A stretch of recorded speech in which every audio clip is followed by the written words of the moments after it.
and UN. So over to you, John. Thank you.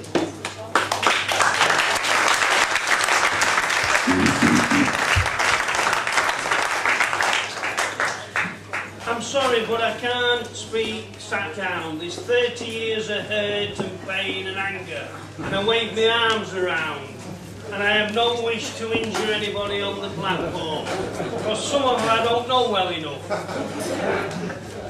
Anyway, why are we still here?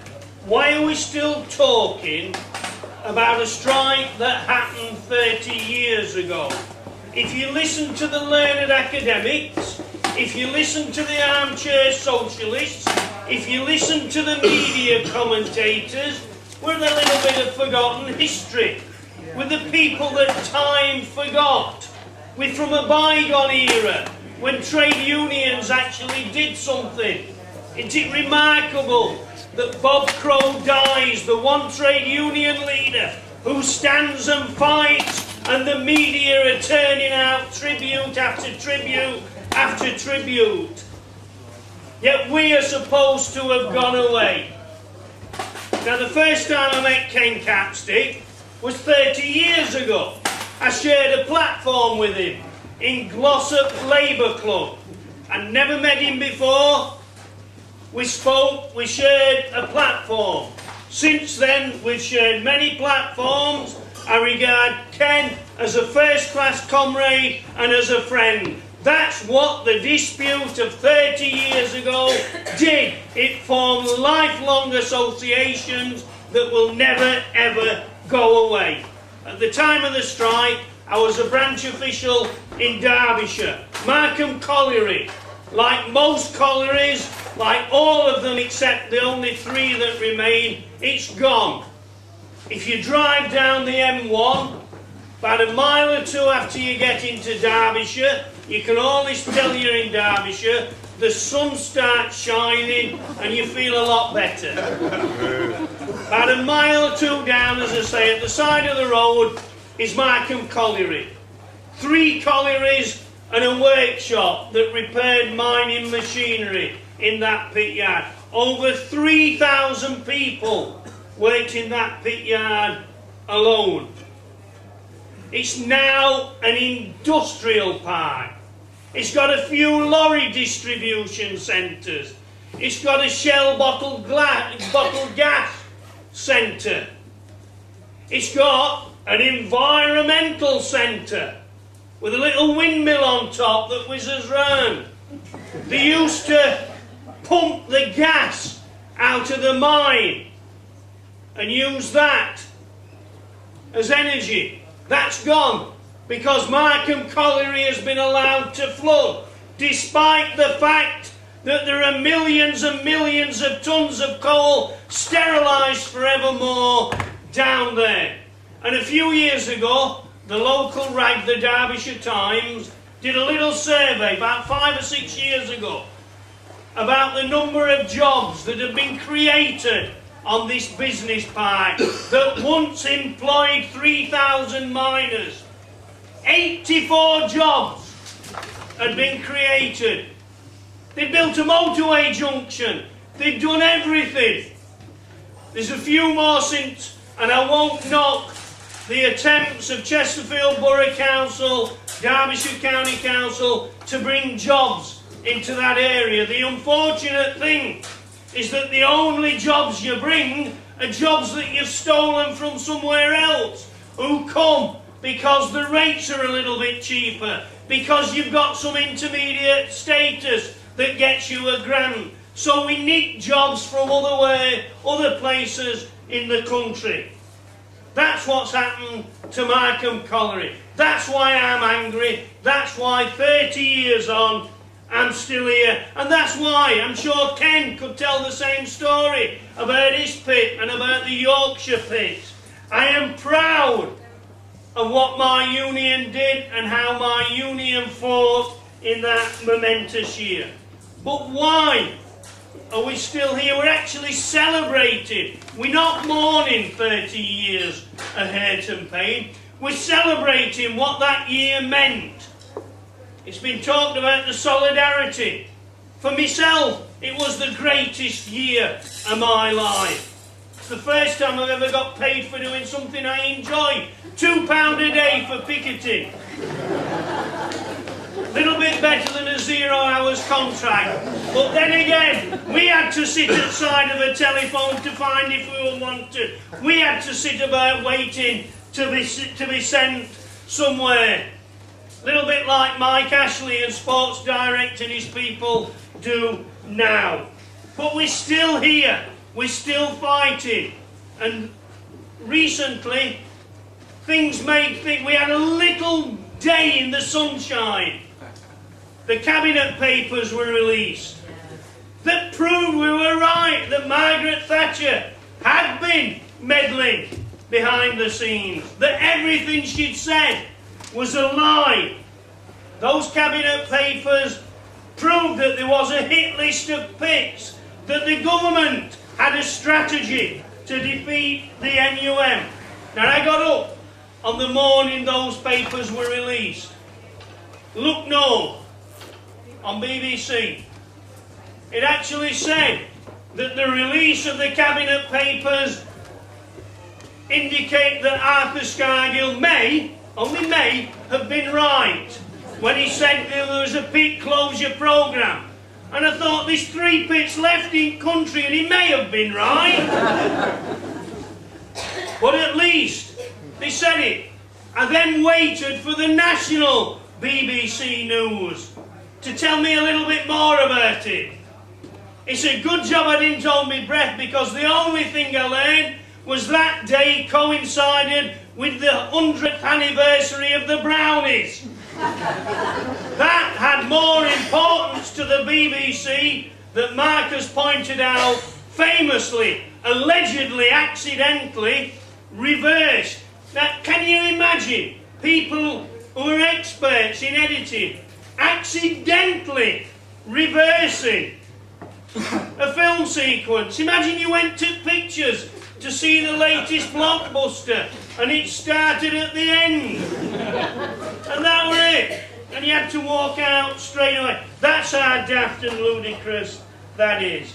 But if you remember what they said at the time about that dispute, that it was futile, that we were trying to defend an outmoded industry, that were being blindly led by Arthur Scargill, that pits were uneconomic.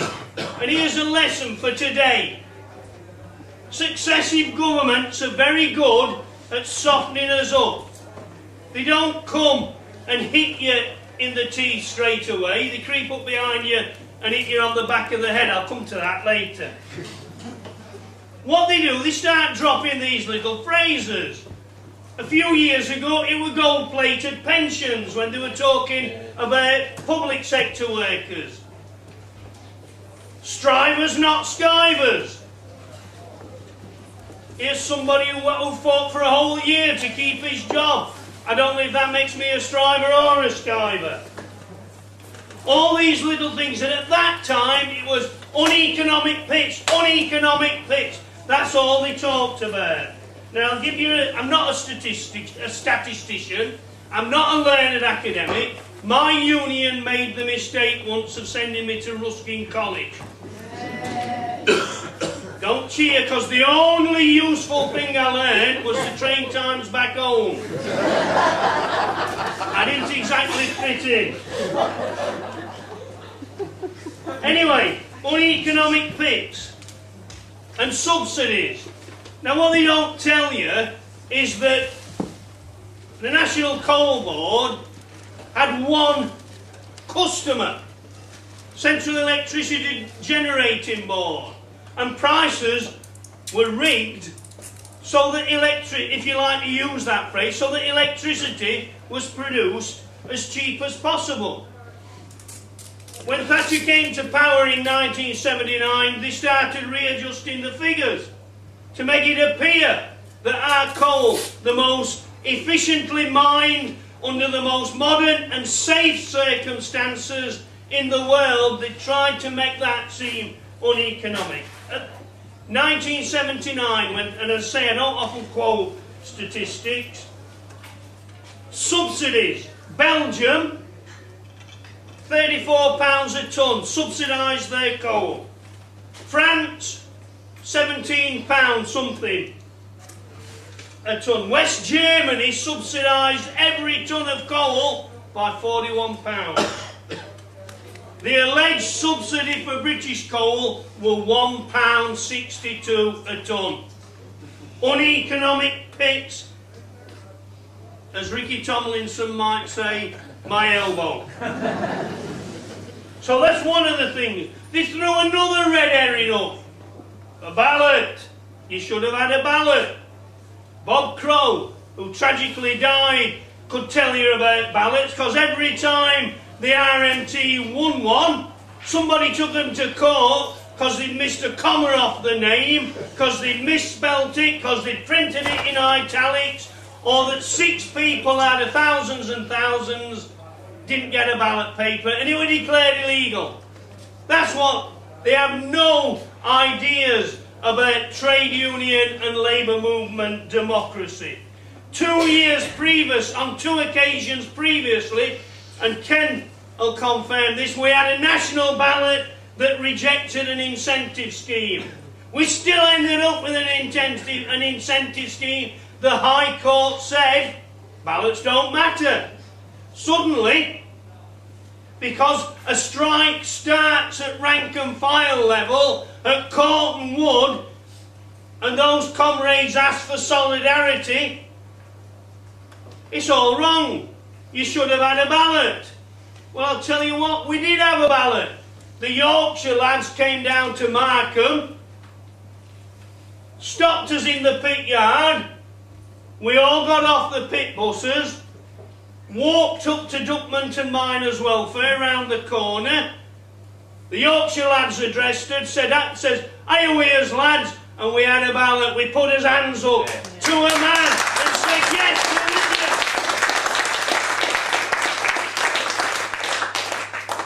And I don't know if you saw Prime Minister's Question Times when the Labour Party launched their Justice for the Coalfields. Ed Miliband, Moriband or whatever, Moribund, whatever his name is, wasn't around. That lukewarm attempt at a campaign that was instigated with no consultation with the existing Orgreave campaign, Cameron got up and had a hissy fit. He said that the person who should apologise was Arthur Scargill. I don't know what for. He led when his men asked him to. He fought like no other trade union leader until Bob Crow came along has ever done. And if you listen to Cameron and the Tories today, the person who shut the pits wasn't Margaret Thatcher, wasn't John Major, wasn't Michael Heseltine, it was Arthur Scargill. I thought he was fighting to keep them open. Talk about reversing the sequence again. But enough about the ballot and things like that. We simply had to fight. We had no choice. It was either die on our knees or die fighting. We knew for some time the Ridley report had set it all in operation. Setting up a scab movement of the sort of lorry drivers that Mike talked about. Getting that ready.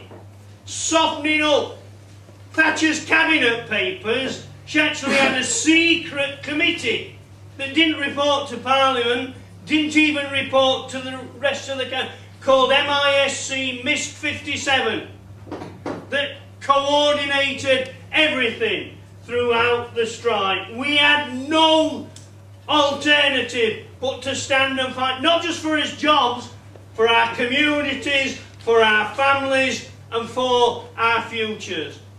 And you look at Britain today, look at mining, walk round Barnsley, walk round some of the mining villages and see the desolation, the despair, the drugs that are on the streets that were never there before. We were wanting to work in an industry that the people that were condemning us would never even dare go down a mine and attempt to mine coal. But Thatcher accused us of being the enemy within. This woman that they called the Iron Lady, we did a little thing in Chesterfield. You know when that film came out about her? Now, I was invited by Look North to go and see a preview only of the trailer, and then they asked us what we thought. And I said, I don't know if this film is going to go out as science fiction or horror. Because it's a load of, and that's something that rhymes with Ballots. In Mitch Company, I won't use. But we organised a piggy to the cinema when it turned up in Chesterfield. We got the real Iron Ladies there, women against pig closures with a banner.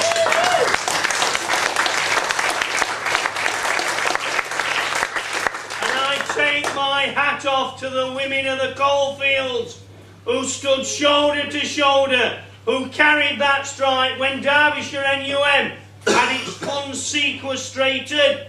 The Women's Action Group formed, actually, during the Tony Benn by-election. They rallied to the cause and raised hundreds of thousands of pounds to sustain that strike. A movement that had never been seen in Britain before. And I'm proud to know someone, I'm proud to meet our comrade today. I'm proud to class the likes of Anne Scargill and Betty Cook, the late Betty Heathfield, as personal friends of mine. Whilst they were trying to starve us back, and let's not forget, no striker was allowed to claim any benefits. You could claim for your family. If you're a single man, you got nothing. It was deemed that the union was paying you strike pay. Might be a reasonable idea, you might suggest. The unfortunate thing was they sequestrated our funds. How could the union fund that strike? If they wanted to buy a box of paper clips, they got to go and get permission from some unelected civil servant who'd been put in charge of administration. Yes, they tried to starve us back, but they failed. You know, and I mentioned the Cabinet Papers. There are still more to come out. We're waiting in anticipation to see what they say about the Orgreave issue. Now, I have no faith in the media ever reporting. Mike's only told me today that some press interviews, some TV interviews he was due to do, have been cancelled. There's a marvellous website, Facebook page, 30th anniversary of the strike. There's over 21,000 people subscribed to that. The founders of that have done a few interviews, but on there it's posted that an ITN programme had been pulled. Why? Because they still, 30 years on, don't want people discussing the lessons and the impact of today. Because everything that we're suffering from can be traced back to her attacks upon our union. The way we're not allowed to effectively organise as a labour and trade union movement. And to its eternal shame, New Labour, under that war criminal Tony Blair, and I say this as a Labour Party member of 42 years, never ever reinstated the rights to form effective trade unions.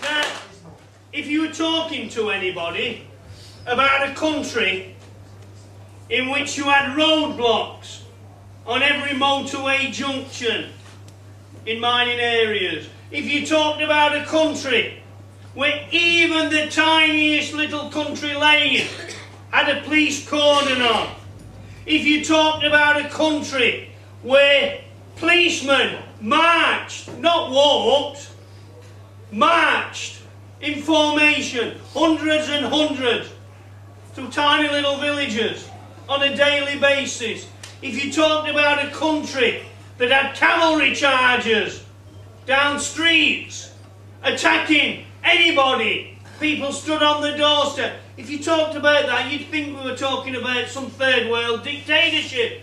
That was Britain in 1984, 1985. That's what we were up against. So when anybody says to me, it was a futile battle, I'll tell them, no. We had everything ranged against us. The whole state machine was set in motion. A national police force was created primarily to crush us. But as I say, thanks to the women of Women Against Spit Closures, and also thanks to a massive grassroots rank and file support network throughout Britain, we sustained ourselves. Can you imagine in this day and age where unions are having 2-hour strikes, half-day strikes, keeping a strike going for a whole year? But because of the strength of our communities, because people recognise the leadership mind, Norman Willis, who remembers him? I don't know if he's dead or alive. I didn't know if he were dead or alive in 1984. But nobody's had a minute's silence for him yet, as I know too. Neil Kinnock, spit when you say that name. A so-called Labour leader who refused to back us throughout that. And I say this as a loyal leader. I was a councillor up to 2005. I led a local authority until I decided I couldn't cope with New Labour anymore and stood down. But those people, we couldn't even rely on them for traditional support. But my, how the rank and file of trade, I helped set up miners' support groups in towns nowhere near a mine throughout the country. In London alone, on the streets, £6 million was collected in small change. People in buckets, outside tube stations, a tremendous effort. And I remember the printers sending a convoy up the M1. They shall not starve. I remember the best Christmas I ever had. When the French miners sent lorry loads of toys. My kids had never had a Christmas like it. They thought they were going to get one every year afterwards like that. And here's a little aside. This is how much solidarity worked. I ended up, at that Christmas Eve, I ended up with 2 turkeys. Massive turkeys. I was a vegetarian. I took one up to my dad, who was a retired miner. I said, do you want a turkey, Dad? He says, no, our Alan's given me one. My late brother at that time was branch delegate at Island Colliery. He'd had 2 turkeys as well. So here am I, as a vegetarian with 2 turkeys. What do? I thought, I cannot let that poor beast die in vain.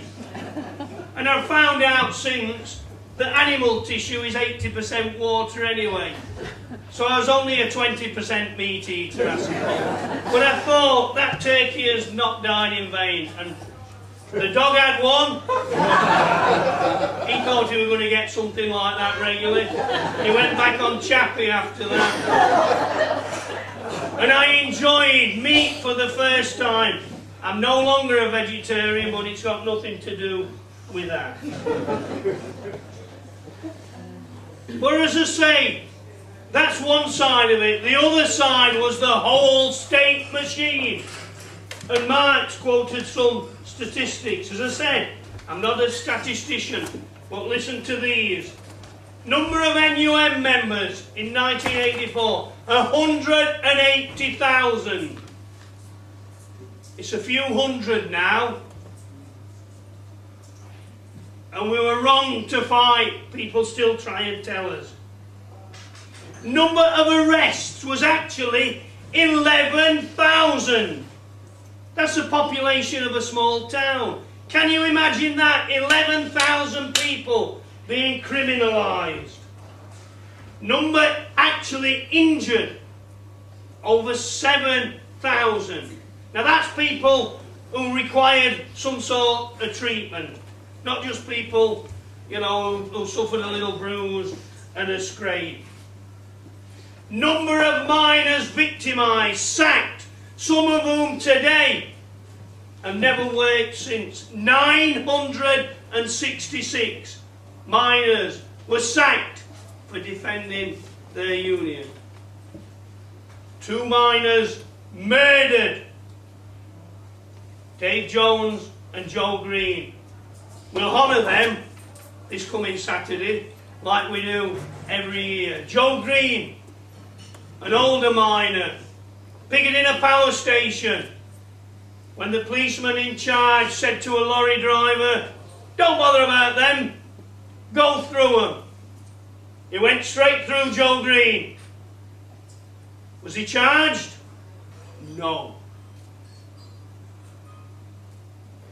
David Jones, 24 years old, went out one night to fight for his union early on in the strike, long before the Battle of Orgreave, never came home.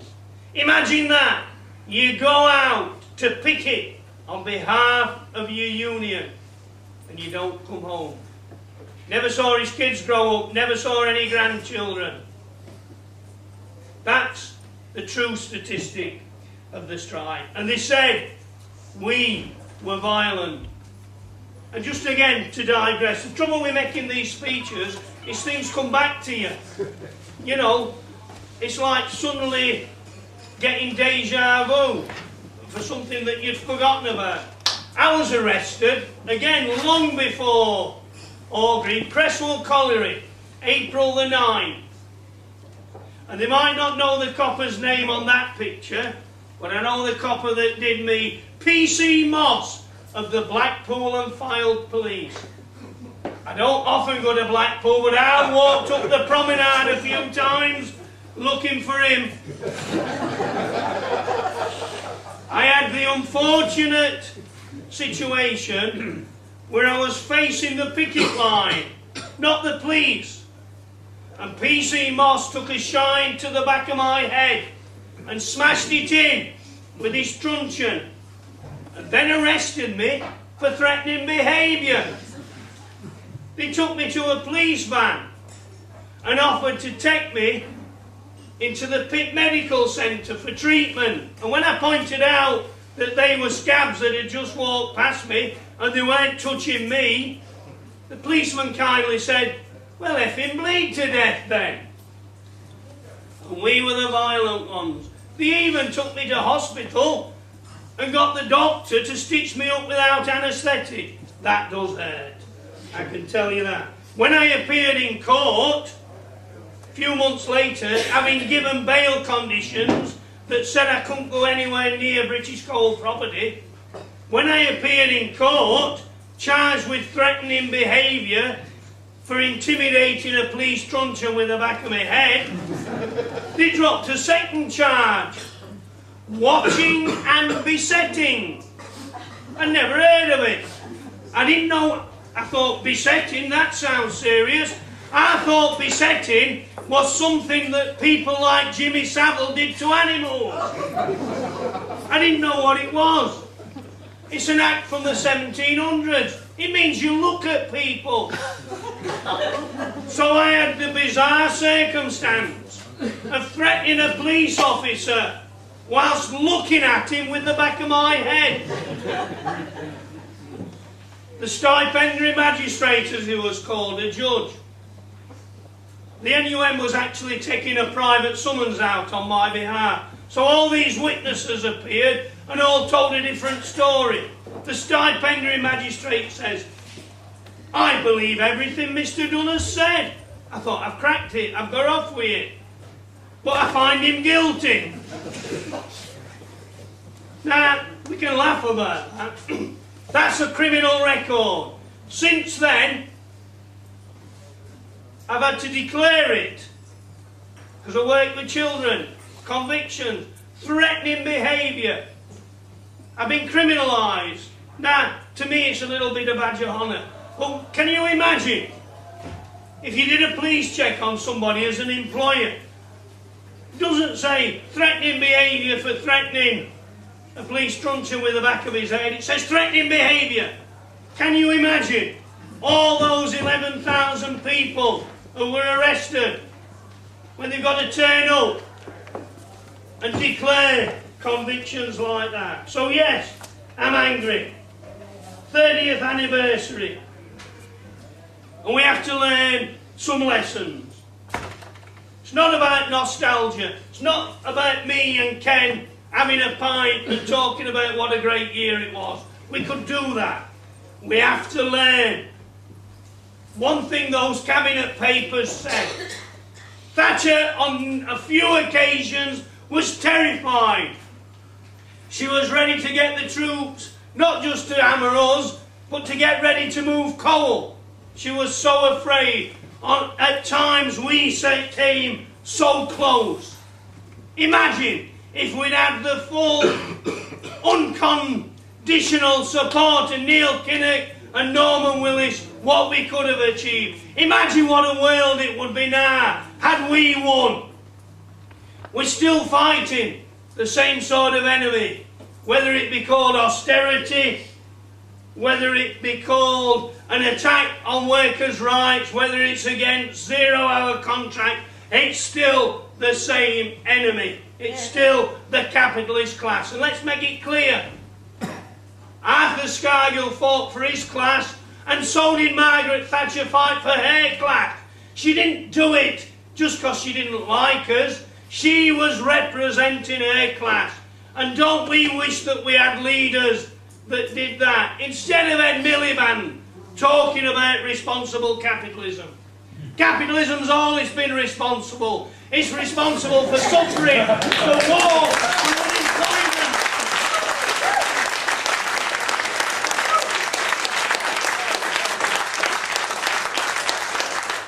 That's the real lesson. We need a leadership that fights for our class, like the Tories, not just Thatcher, but Cameron and co. fight for theirs. We came so close. If they had to mobilise, and incidentally, the cost of the strike to the government was £6 billion, not in today's prices, in 1984, what would that be worth today? 30 billion? How many schools, how many hospitals could that keep open? Well, that's what they were prepared to do, to crush one union. They might have defeated the strike. We're still here. They never defeated us. And it's a bit of a trite slogan about the workers united will never be defeated, but it's absolutely true. It should be tattooed on all our hearts. That's why we celebrate that 30-year strike. That's why we're still fighting. And okay, we want an apology for what happened. We want justice. But I want a little bit more. I want a little bit more than justice. That 24-year-old lad, David Jones, I want revenge for his death. And I want revenge in the best way possible. I want the end of this horrible, evil system that throws people out of work, that consigns people to destitution, that sends mounted policemen to attack women on picket lines. I want an end to that system. It's called capitalism, and the sooner we get rid of it and have a decent society, the better for us all. Thank you, comrades.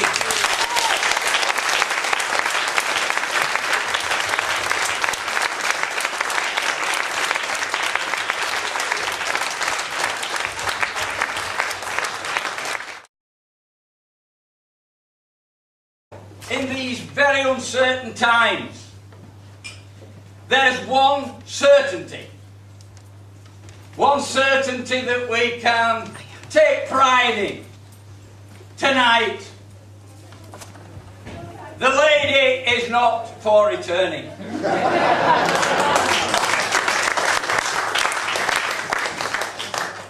So once again, comrades, we gather to celebrate another anniversary of the great miners' strike of 1984-85. The greatest working class struggle in the history of this nation. It was the working class people, and only working class people, on the streets of Britain that represented the only opposition to Margaret Thatcher during the whole period of her office. And one thing we learned during that dispute: we couldn't rely on Parliament and people in Parliament and MPs and political parties down there to fight for us. We had to go out and we had to fight on the streets to try and defend our industry and our communities. And at this point I also want to pay tribute to the magnificent women against pit closures. They created a whole new social security system in our communities. Absolutely fantastic. And it helped to maintain the strike for 12 months. And the women came out of their homes and they enjoyed that strike, as Jean has pointed out. In fact, it was the women who were the saddest when the strike came to an end. And I remember one woman saying to me during the strike, "Ken, I never knew there was such a thing as life after marriage." We stood up, we fought, not just for our pits and our communities and our jobs and our families. We stood and fought against a philosophy that was totally alien to our way of life.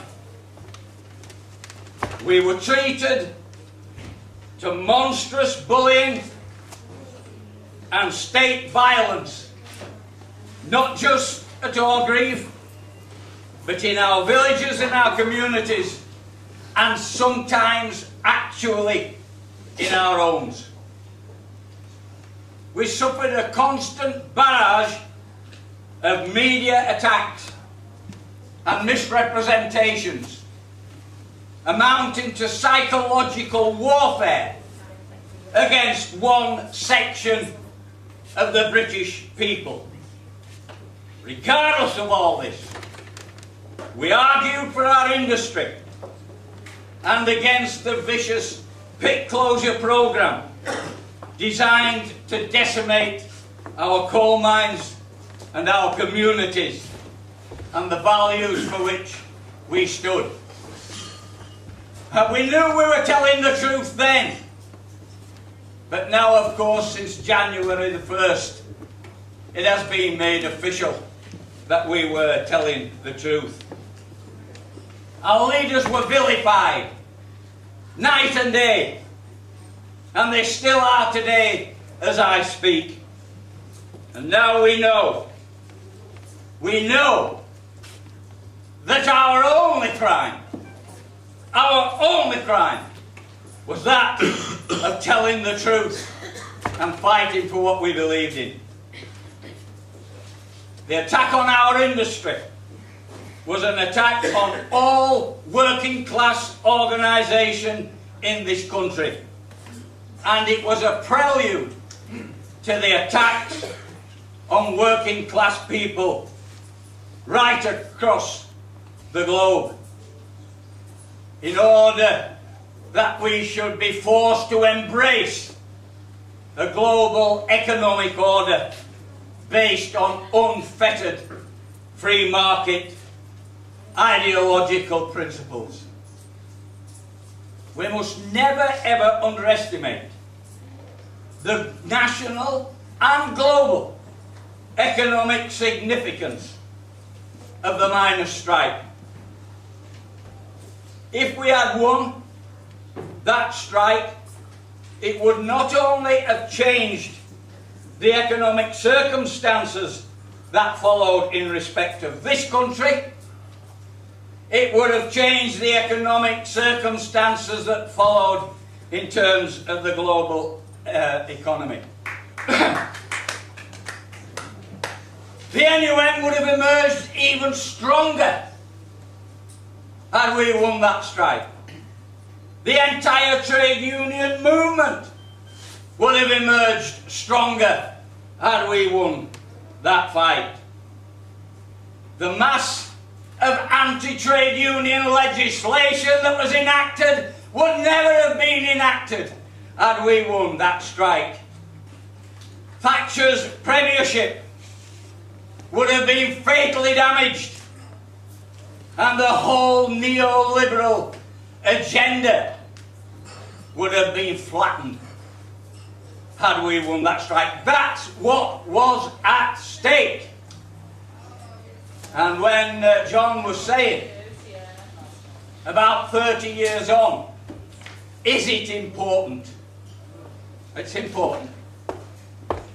Now, Zhou Enlai, the former Chinese Prime Minister, when he was asked in the 1970s what was the significance of the French Revolution, is reputed to have said, "It's too soon to say." The struggles surrounding the miners' strike continue today, and as John has eloquently pointed out, the struggles that the working class are facing now are very much the struggles that we faced then, fighting the same kind of enemy. The fight is not over, comrades. It's only 30 years old. And that's how we look at it. It hasn't been around all that long. So how do we know the full significance of the miners' strike 30 years on? Well, some things can already be said. As we witness all across Europe, Greece, Cyprus, Spain, Italy, we witness the upheaval that's taking place across North Africa, across America, mass demonstrations as people hurtle themselves against massed ranks of the police. People faced with intolerable austerity, unemployment, poverty, homelessness. I look at that and I see them doing it, and at once I recognise brothers and sisters just the same as the ones I recognised when I was at Orgreave. And I ask myself this: what is the link?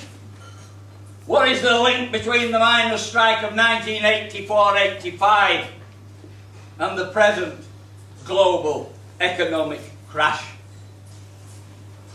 We know that Thatcher came to power in 1979, determined to pursue a neoliberal agenda.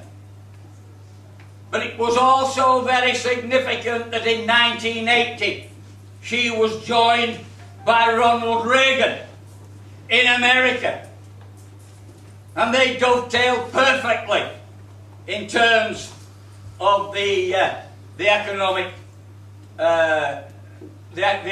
theory in which they believed. The miners' strike was always about much more than pit closures, job losses, the destruction of our communities. It was about challenging an agenda of the neoliberals, the free market principles. It was about fighting for a socialist society as opposed to the agenda of the capitalist dog-eat-dog agenda. Instead, we have had 30 years, almost a third of a century, of deregulation in which we were all subjugated to the crazy economics of unbridled market forces. Before Thatcher, we had an economy that was based and built on our great manufacturing industries. Now we look at the situation. Before Thatcher, 80% of our economy was based on manufacturing. It was far easier to get out of a recession then than it is today, because that situation has been reversed. Now our economy is based on 80% services and only 20% manufacturing. Look at our great industries now. Shipbuilding is defunct. Coal mining, butchered. The car industry, decimated. Engineering, moribund. Thatcher's policies were continued by Major, Clinton, Blair, Bush, Brown, Obama, and now by this coalition that we have down there in Westminster. And I want to say this about that coalition, because make no mistake about it, any party that supports the austerity measures taking place now and the attacks on working people is part of that coalition. And we have a con-lib-lab coalition down there in Parliament because we've got a Labour Party saying it will not reverse those austerity measures. Yeah.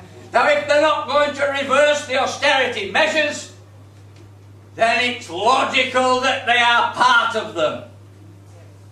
And so that's the kind of coalition that we now have in Westminster. New Labour was converted to the free market globalisation of the Thatcher agenda. Indeed, Tony Blair excelled himself in terms of supporting neoliberalism. We know how much he supported it and still does. But we had nobler values than that. They had a philosophy that was based on greed. That was their mantra. Greed, greed and more greed. Our philosophy was different. We believed in the brotherhood of man. We believed in taking care of the disabled and the sick. We believed in taking care of our old and our young. We believed in looking after people who were injured at work or became unemployed or through no fault of their own fell upon difficult times. In short, comrades, we believed in society and we believed in community. She didn't, and she said so. If you believed in those kind of things, as we did and we still do, then you were called the enemy within. And now we live in a world where the top 10% command 85% of the world's wealth. To turn that round 90% of the people residing on this planet own only 15% of its wealth. And most of that 90% own nothing but the rags that they stand up in. That's the kind of world that's created. That's the kind of global system that we have. And I remember Gordon Brown going to the TUC conference. I was there, urging trade unions to get into the 21st century and embrace globalisation. The very globalisation that was his own undoing. So how did it happen, this massive transfer of wealth? How did they manage to amass such wealth unto themselves? It's been achieved by a mixture of low wages, increased profits, credit card debt and taxation policy, the complete deregulation of markets, including banks, financial institutions, coupled with tax havens, tax evasion and tax avoidance. And on top of that you can add fraud, theft, and in some cases grand larceny can be added, because it was carried out on an unimaginable scale. Now we have a low wage economy, no doubt about that. But there are problems that come with low wages, because if you have really low wages or no wages at all, you're not a customer. And if you're not a customer, then you can't buy goods and services in the high street. And so that has its effect. And they knew it. And so what they did was to invent or introduce that little piece of plastic. Everybody could have one. In fact, everybody could have 6. And the idea of it was to supplement that which was missing out of your wage packets. That's what that piece of plastic is all about. It wasn't about so people could buy luxuries. It became the way that people bought the necessaries of life. I've stood in the supermarket queue and I've seen people using it to buy their groceries. People used it to pay their mortgages. I'm not a student of Karl Marx, I never was. But I'll tell you what, I think if he was alive today, I think he would say that credit card debt is the unpaid wages of the working class.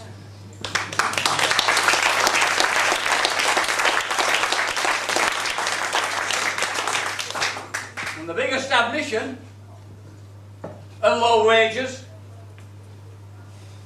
is such as Wonga. Because they say, we'll give you a loan until payday. If wages are adequate, why would people need a payday loan? They are parasites. Parasites. They know that people are going through hard times. They know how difficult these austerity measures are making people's lives. But they're there to try and make some profit out of that situation by increasing the misery of ordinary working people. And it can only create more debt. Because if your wages aren't sufficient to get you to the end of the month and you've got to go and get a loan off these people, then what happens the following month? It's got to get worse and worse until you end up paying the kind of obscene interest rates that these people are charging. Low wages cannot finance increasing debt forever. The banks knew the risks, and they tried to manage the risks. And they invented the now infamous credit default swaps, collateralized debt obligations. They are pyramid schemes. Schemes that could do nothing but in the end collapse when the catastrophic collapse took place. They should all have been sent to Gamblers Anonymous. Here, here. In fact, Alcoholics Anonymous as well, I suspect. But the loans that were assets on the balance sheets of banks overnight turned into liabilities, amounting in some cases to 35 times more than the banks themselves were worth.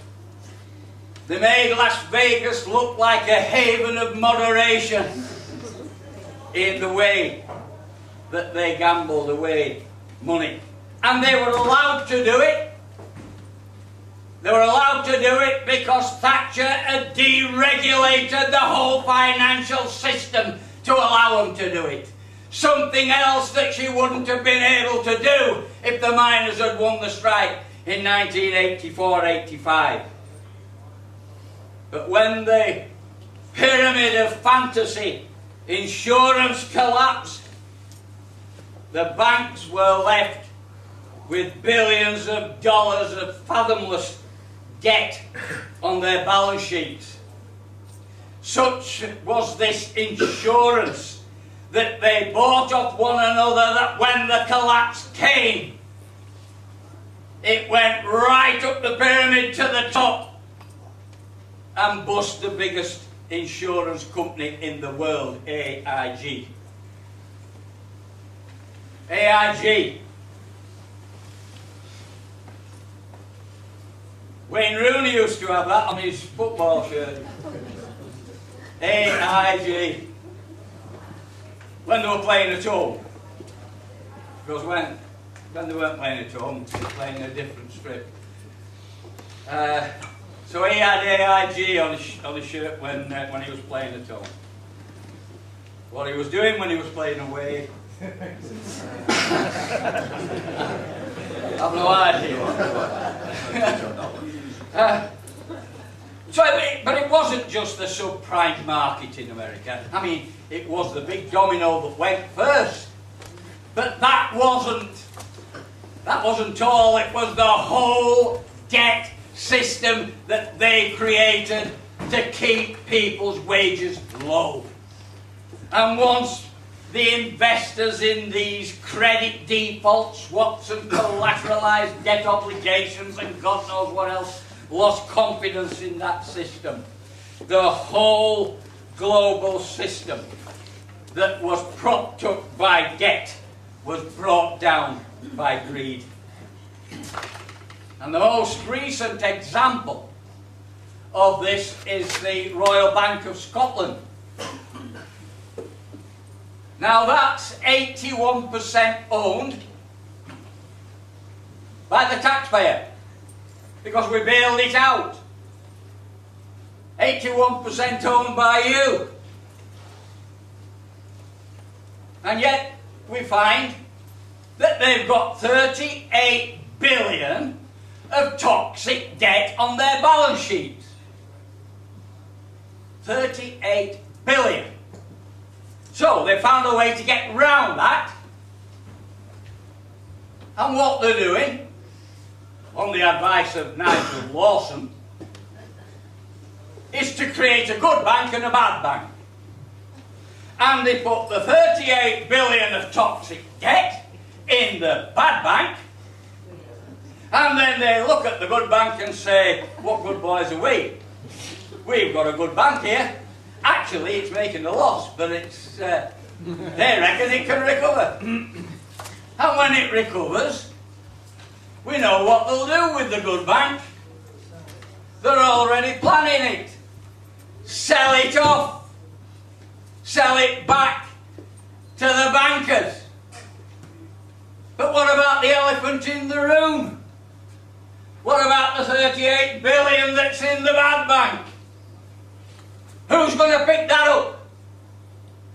Now I think most people in this room would like to think that they could go out and get as much debt as they like and then say, I'm going to put that in a bad bank and the rest I'm going to keep it in a good bank, so I'm okay, really. We'd love to do that. I mean, can you imagine that kind of economics? So we bring a guy now from Australia and we make him the chief executive of that bank. And we paid him a 3.2 million golden hello before he's even done 1 day's work. Now, he's not on one of these newfangled 0 hours contracts. I'd like to get to see what it actually says in his contract of employment. The banks now have such debts on their balance sheets that they can never ever be repaid. Worthless assets of toxic debt that you and I will have to pick up, and the Royal Bank of Scotland is but one example of what I'm saying. You can see it right across the world. And even sovereign states are going bust as I speak. And if they go bust, then the worthless assets on their balance sheets means that the banks go bust. It's a massive global financial black hole. The Greek debt, and this is interesting. The Greek national debt was in the order of $385 billion. Now, I would like you to try and hold that figure in your minds just for a short time. $385 billion. Just hold that. Because a few days ago, I was looking at the Forbes list of the top 10 richest people in the world. And I added them up. And it came to $451 billion. Now that's interesting, because it means that technically those 10 people could pay off the Greek debt. And let's not forget, in Greece, they've got 50% youth unemployment, 20% general unemployment. They're suffering the worst austerity measures you can imagine. They're out on the streets, hurtling themselves at the police. And the top 10 people could effectively pay off the Greek national debt. But not only that, they'd have 66 billion left over. They could share it out among themselves and have 6.6 billion apiece. Now I find that obscene by any standards.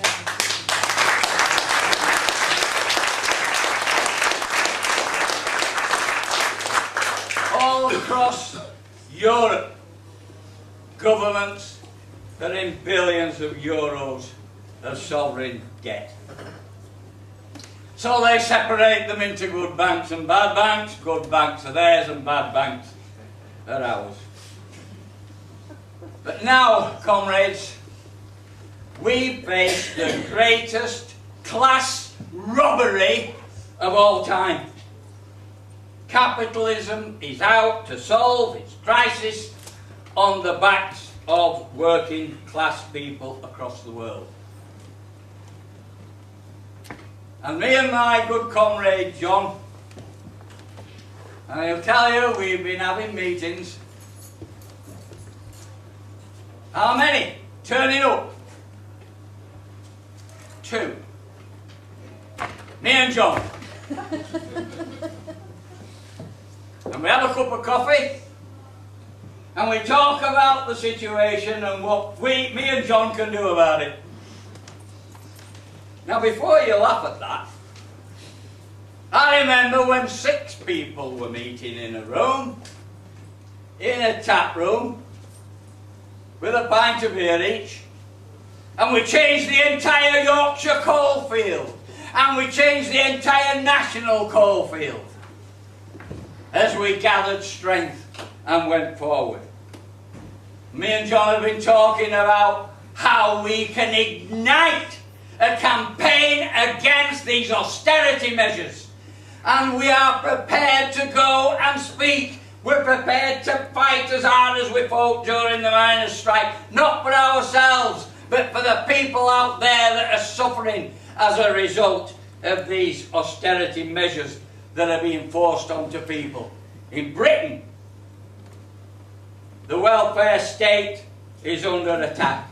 Pensions, wages, the NHS, all under the severest of attack, and people are made unemployed and homeless.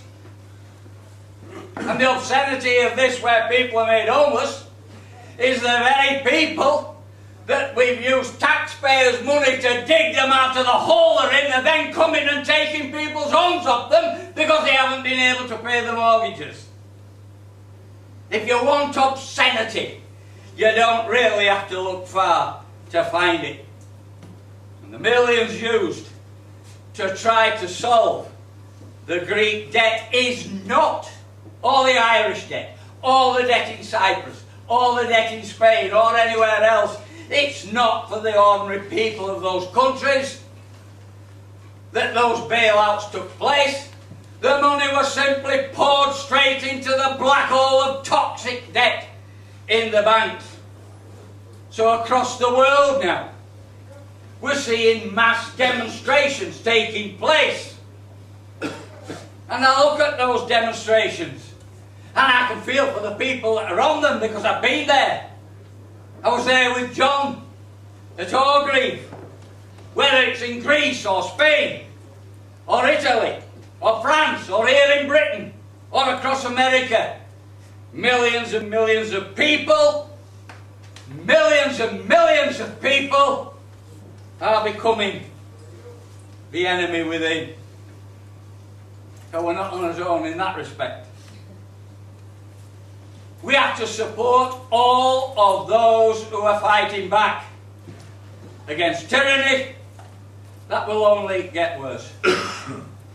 I say to working people everywhere, it's not your fault. It is not your fault. No matter. Yes. No matter how much they try to tell you it's your fault. That's why we've got Benefit Street on Channel 4. It's to try and convince you that somehow you're responsible for this economic crisis.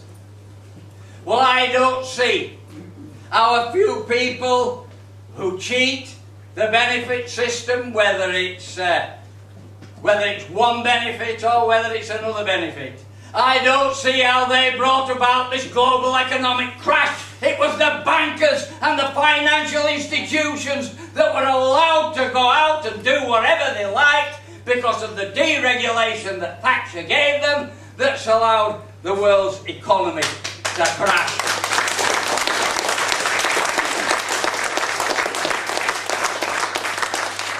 Comrades, you are not the perpetrators of this crisis. You are the victims of it. Now, they were down there only the other week talking about the Thatcher Day. In August, we'll all have a day off and call it a Thatcher Day. Well, I'm glad that fell through. But I'll tell you something.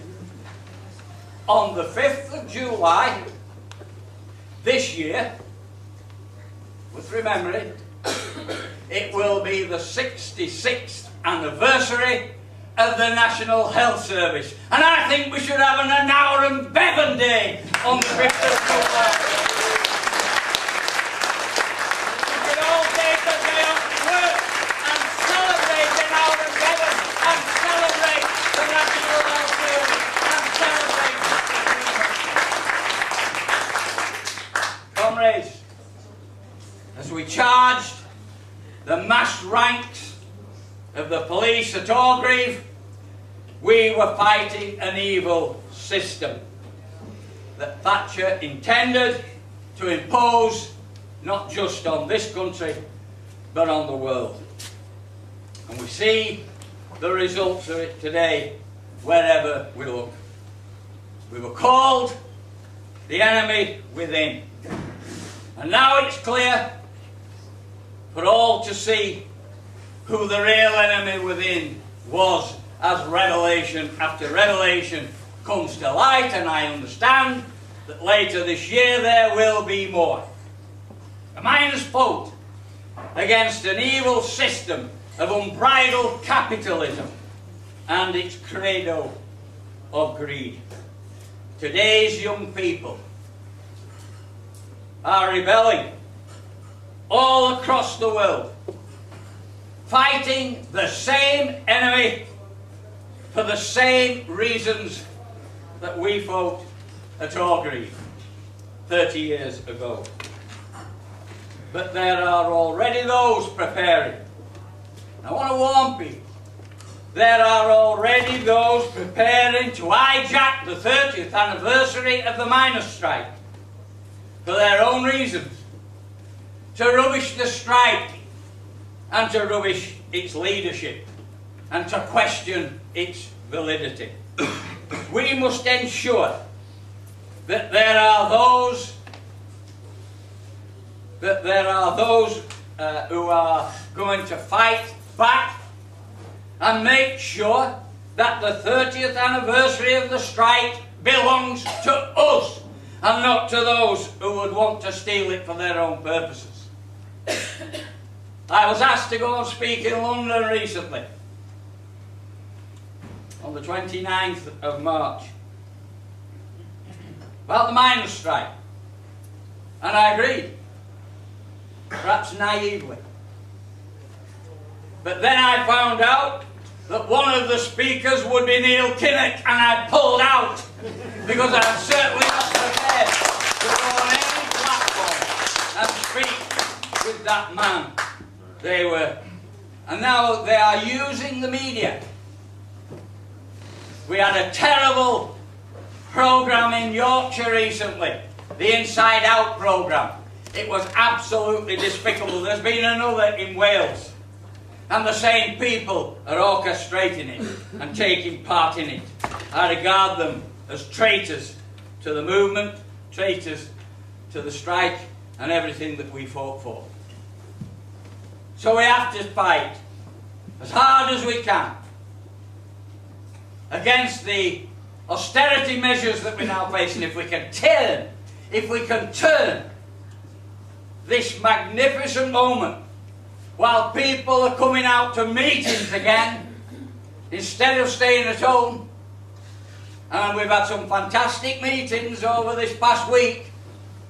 A mass meeting in Wakefield, a mass meeting in Sheffield. John's addressed a few mass meetings. People coming out. If we can turn that into a fight against austerity, then we take the miners' strike and we take it forward into today's struggles and we direct it against those struggles.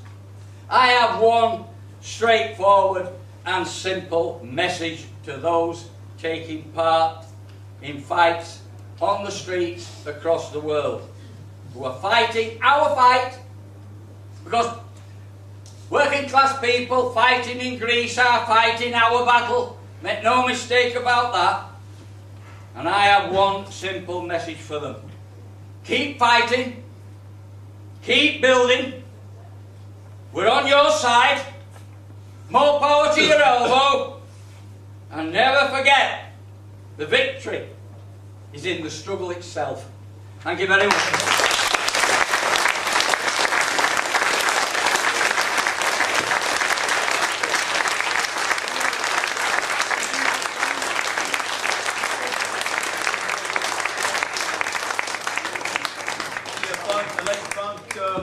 much.